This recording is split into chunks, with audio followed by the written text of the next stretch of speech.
5 seconds. Start. Sir, the President's address has been discussed in this August House for 3 full days. I understand that 37 speeches have already been delivered. The debate has touched upon various aspects of the problems affecting our country. I have followed with it close interest and care. The President's address gives a picture of the country as a whole. It is intended to place before the House the full program for the future, the methods that we propose to adopt, the program for progress that has been chalked out, and the achievements that have so far been recorded. A picture like that has to be viewed from a correct angle. It is necessary that a sense of perspective and proportion should be maintained. If one does not try to take a balanced view of things or looks at the picture from an acute angle, then the judgment must be distorted. One should not allow his vision to be obstructed by individual happenings. The House has taken a favorable view of the addresses and it has commended itself to the approval and support of the good sense and wisdom of the House. I am grateful to the members for their support in general basic policies which have been set forth in this address. During the last 6 or 7 years, there has been steadily a shift in the subjects that are dealt with in the address. The economic and the developmental issues have been coming more and more to the front. It is but proper that it should be so. An underdeveloped country has to give first place to the problem's solution of which will result in the satisfaction of hunger and the fulfillment of the needs of those who are suffering from lack of essential commodities needed even for bare sustenance. So, economic issues have naturally formed the most part of this debate and various views about vital matters have been expressed, but basically all seems to be agreed. We want to establish a new rich socio-economic order, an order in which there will be a substantial share of the good things of life for everyone and in which all will be bound by the bonds of goodwill.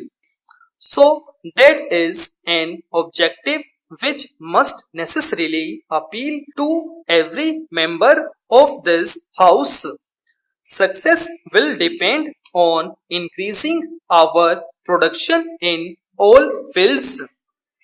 We have to see that the advance towards social justice is not in any way hampered.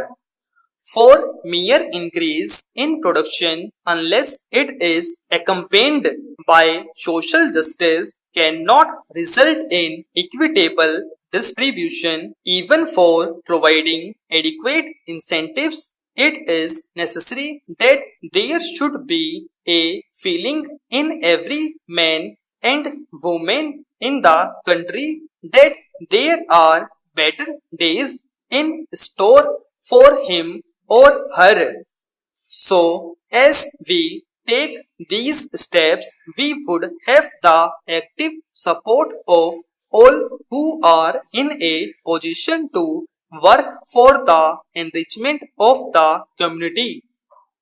So it calls not only for production but also for such measures as will ensure the welfare and goodwill of those who are in the backwater today.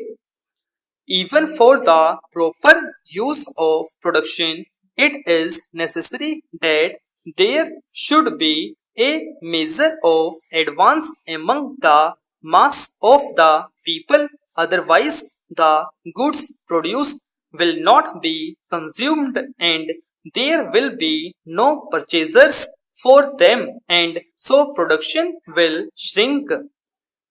It has been so in certain cases. When production is to be coupled with social justice and we have big schemes and very ambitious projects to bring this about, there may be occasional jerks and jolts. We must not on that account get depressed. Institutional changes have to be made and other social steps have to be taken. So, we should not get perplexed or confused by such contingencies.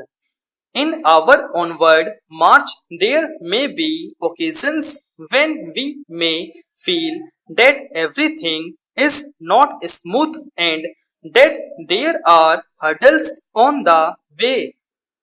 There are bound to be such hurdles. We have to go forward with faith, determination, and courage, and unless we make up our mind to follow resolutely the course that we have laid down, we shall not be able to achieve what we all desire. I hope there is no difference of opinion about the goal. Our goal is the achievement of a socialist democratic society. The country's goal, as it is even now laid down, is a socialist cooperative commonwealth. While working for economic advancement, we have to preserve the human values for which we have always stood.